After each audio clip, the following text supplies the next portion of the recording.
পশ্চিমবঙ্গের নাকোদা মসজিদের পাশের পশুহাট।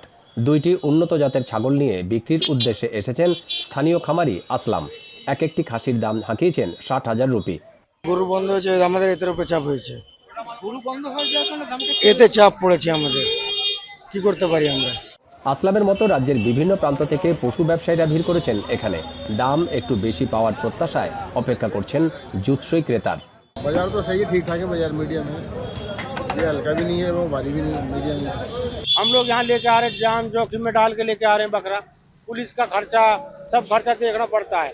কোরবানির ঈদকে সামনে রেখে গরু ও মহিষ জবাইয়ে পশ্চিমবঙ্গ সরকারের বিধিনিষেধের কারণে সেখানকার হাটগুলোতে দেখা মিলছে ছাগল, ভেড়া ও দুম্বা।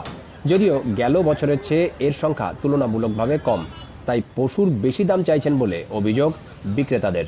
গরু দিদি পাচ্ছে না কেউ, ছাগল গরু জবাই করা যাবে না। হ্যাঁ, ছাগল দিচ্ছে, এই কারণেই একটু দাম বেশি হয়ে গেছে। ক্রেতারা বলছেন বাজারে গরু ও মহিষ নাই, তাই স্বাভাবিকভাবেই বিকল্প পশুর দর বাড়বে।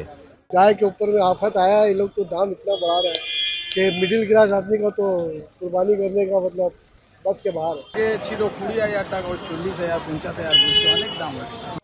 গেল বছর যেখানে কলকাতার পার্ক সার্কাসের আল্লাহ ভরসা হাটের পুরোটা জুড়ে কেবল গরু ও মহিষ ছিল, এবার দেখা যাচ্ছে তার ভিন্ন চিত্র। পশুর জায়গায় জামা কাপড় সহ অন্যান্য নিত্য প্রয়োজনীয় দোকান। দীপক দেবনাথ, এখন কলকাতা।